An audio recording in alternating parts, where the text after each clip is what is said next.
buenos días. Por lo menos en la costa este de los Estados Unidos ya es la madrugada y ya se cumplió el plazo para garantizar la extensión de fondos del gobierno federal. Les vamos a mostrar lo que está ocurriendo en el Pleno del Senado, en donde llevan casi 2 horas tratando de terminar un voto. Normalmente, cuando ya se llega a este punto, 50 senadores habían votado a favor de extender los fondos para el funcionamiento del gobierno, 48 habían votado en contra, estaban en punto muerto porque se necesitaban 60 votos para poder avanzar, pero no han cerrado el voto en medio de las negociaciones que avanzan, negociaciones que todavía no está claro cuál sería el objetivo a esta hora de la madrugada. ¿Cuáles son las diferencias? Los demócratas habrían propuesto una extensión y garantizar fondos para una extensión de fondos hasta el 29 de enero, pero eso coincidiría con el discurso del Estado de la Unión el 30 de enero, por lo que seguramente políticamente ni los republicanos en el Congreso ni en la Casa Blanca estaban interesados.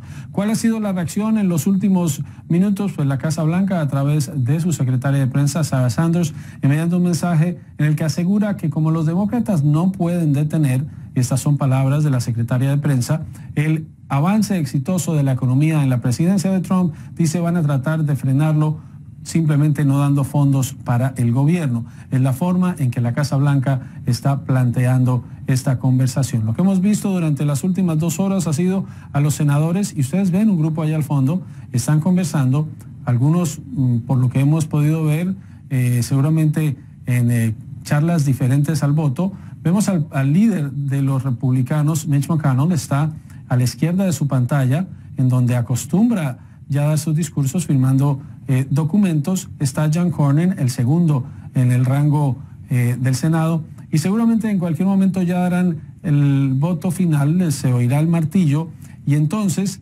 ya tendremos alguna idea de cuál es el plan. Vemos también salir a senadores como el senador Langsford, allá está el senador Flake, demócratas y republicanos reunidos conversando y esperando ya que Mitch McConnell nos cuente y nos diga qué es lo que va a ocurrir. Seguramente seguirán negociando, pero ya el mecanismo legislativo hace que sea tan complejo el proceso y sea tan complejo avanzar, que el gobierno va a seguir cerrado durante las próximas horas. Ahora, ¿qué significa que esté cerrado parcialmente el gobierno de los Estados Unidos? Lo que significa que esté cerrado el gobierno de Estados Unidos es que no tiene el presupuesto para garantizar todas las operaciones. Ya han sido anunciados los planes de contingencia que incluyen dividir los funcionarios entre prescindibles o imprescindibles.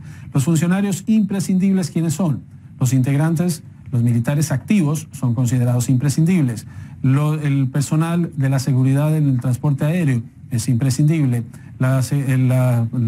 Funcionarios de la patrulla fronteriza, de todo ese tipo de agencias son considerados imprescindibles, deben seguir trabajando, seguirán recibiendo sus pagos hasta que se agoten los fondos, pero una vez se normalice, si esto dura más tiempo de los fondos que tienen disponibles, tienen garantizado el pago retroactivo. No es lo mismo para los funcionarios considerados como prescindibles. Ellos quedan automáticamente suspendidos y cada departamento ya ha notificado a esos funcionarios, tendrán que quedarse en sus casas o no podrán ir al trabajo. Recuerdo en 2013, cuando se dio el cierre parcial de gobierno, había funcionarios de la Casa Blanca, que también está afectada, que no podían trabajar, no podían utilizar sus teléfonos del gobierno, quedaron incomunicados. Me acompaña ahora vía telefónica, muy temprano este sábado, Roberto Izurieta, es analista independiente y colaborador político de CNN, y no está por teléfono, está por Skype. Roberto, gracias por acompañarnos en esta madrugada. ¿Sorprende este cierre parcial del gobierno? La Casa Blanca responsabiliza a los demócratas y los demócratas, entendería uno, que están haciendo sentir el peso político que tienen en este año en el que ya son necesarios, por lo menos en el Senado. Esto ha sido un sub y baja, un ir y venir. Al inicio de la semana, después de la reunión en la Casa Blanca, teníamos optimismo que no se iba a llegar a este punto. El presidente había expresado que estaba de acuerdo en formalizar la situación de los soñadores, los inmigrantes DACA, que están dentro de este limbo limbo en este momento y en esta incertidumbre horrible. Yo no creo que ninguna de las dos partes ha querido llegar a este punto. Yo pienso que en última instancia las dos partes hicieron un enorme esfuerzo para llegar a un acuerdo. Creo que también la Casa Blanca también lo ha hecho. Lo que pasa es que en este momento se repartirán las culpas. Y esto no será otra cosa que exactamente eso, repartirse los costos de lo que significa políticamente y económicamente llegar al cierre parcial del gobierno. Y estamos esperando, y vemos el Pleno, algún tipo de anuncio. Quiero, Roberto, leer un comunicado que acabamos de recibir de la Casa Blanca. Es emitido por la secretaria de prensa Sarah Sanders y dice: los demócratas del Senado son dueños del cierre Schumer. ¿Por qué? Porque lo están bautizando como con el apellido del senador Schumer, que es el líder de los demócratas de la minoría. Dice: esta noche han puesto las políticas por encima de la seguridad nacional, de las familias militares, de los niños vulnerables y de la habilidad del país para poder prestarle servicios a todos los estadounidenses. No negociaremos el estatus de inmigrantes ilegales mientras los demócratas mantienen de rehenes a nuestros ciudadanos bajo sus exigencias absurdas. Es el comportamiento de perdedores obstruccionistas, no de legisladores. Cuando los demócratas comiencen a pagarle a nuestras Fuerzas Armadas y a los trabajadores de emergencia, reabriremos las negociaciones sobre la reforma inmigratoria. Durante este cierre creado por el senador Schumer, el presidente y su gobierno seguirá peleando por el pueblo estadounidense. Aquí, no parece, Roberto, un comunicado de la secretaria de prensa, parece un comunicado redactado por el presidente cuando habla de perdedores, habla de ilegales, habla de todo este tipo de términos. Por lo visto, este cierre de gobierno, que es parcial, parecería no se va a resolver en las próximas horas. Yo tampoco creo que se resuelva en las próximas horas. También creo que en situaciones como esta, mensajes de esa naturaleza proveniendo de la Casa Blanca no contribuyen a buscar un acuerdo, sino a polarizar aún más al país y polarizar aún más las negociaciones y las posiciones en las que se encuentran, en este caso, los demócratas y los republicanos. Creo que es lamentable que se pretenda echar la culpa de la situación en la que hemos llegado a los indocumentados, sobre todo que la mayoría de ellos son hispanos, y sin lugar a dudas a los llamados soñadores, aquellos que vinieron a los Estados Unidos siendo menor de edad.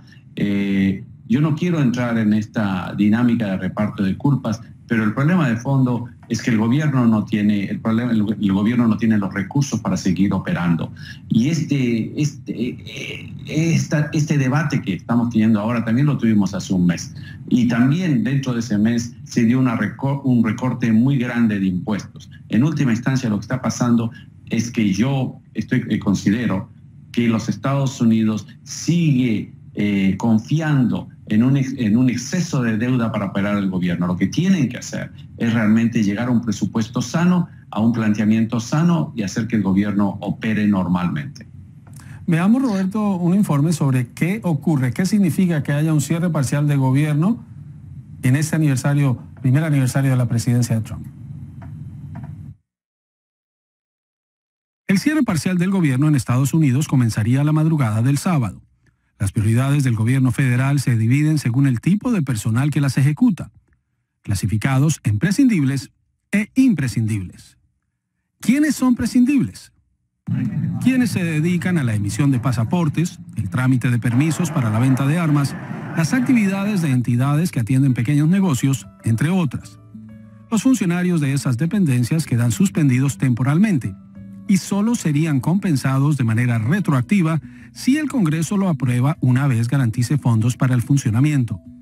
Los parques nacionales cerrarían y los museos del gobierno, aunque habría un plan en marcha para evitar que eso ocurra por la molestia que generó en 2013 cuando se dio el último cierre parcial del gobierno. ¿Quiénes son imprescindibles? Las fuerzas militares, con excepción de algunos de los civiles que trabajan en ellas. La Administración del Seguro Social seguirá emitiendo pagos y la Administración para la Seguridad del Transporte seguirá operando, así como quienes se encargan del tráfico aéreo. Y tanto militares activos como civiles en cargos esenciales podrían ver demorados sus sueldos, pero no de manera inmediata, y tienen garantizado el pago de manera retroactiva una vez se resuelva la crisis. Por ley, ni el presidente, ni los magistrados de la Corte Suprema, ni los congresistas verán interrumpidos sus pagos, porque cumplen funciones constitucionales. Roberto, para destacar que es este el primer cierre de gobierno en el que el mismo partido controla el Congreso y la presidencia. Antes era oposición y gobierno. Decía un senador, el senador Heller, que la responsabilidad es de los republicanos y que las consecuencias serán para los republicanos. Yo coincido con eso. Es el primer cierre de gobierno en el cual las dos cámaras, el Congreso y el Senado, están a mano del Partido Republicano y la Casa Blanca en el Partido Republicano. Lo que sí sucede es que en una democracia, y en este caso en el sistema norteamericano, para el Senado necesitas un poco más de la mayoría. Esto es los 60 votos de los 100. Y eso no lo han conseguido. Y de nuevo, lo que está pasando es que en un sistema democrático se tiene que llegar a acuerdos. Dentro de esos acuerdos, una parte, en este caso, está pidiendo un presupuesto mucho más sano y también tomar, una vez resolver, o al menos, no solamente una reforma de inmigración integral, sino al menos los llamados los Dreamers, que fue el famoso decreto ejecutivo del presidente Barack Obama. Entonces, lo que hay que buscar es un acuerdo, y para llegar a ese acuerdo se necesita liderazgo, se necesita confianza, se necesita no agredir, sino ser un poco más, llegar un poco más hacia el centro. Y en esta política de la polarización, del escándalo, de la controversia, no nos ayuda y nos ha llevado a esto, en mi opinión. Muchas gracias, Roberto. Roberto Izurieta, acompañándonos desde Virginia con la noticia de último momento, el cierre parcial de gobierno en Estados Unidos, que ya está en vigor luego de que el Senado no encontrara los votos necesarios, no se diera el consenso y por ahora queda aplazado el viaje del presidente a Mar-a-Lago en la Florida para una muy suntuosa fiesta en la que celebraría su primer año de gobierno. Muchas gracias por acompañarnos. Soy Juan Carlos López desde Washington, en nombre del equipo técnico tanto en Washington, en Atlanta, en nuestro Centro Mundial de Noticias. Les agradecemos su compañía. Les tendremos todos los detalles durante el aniversario de la presidencia de Trump.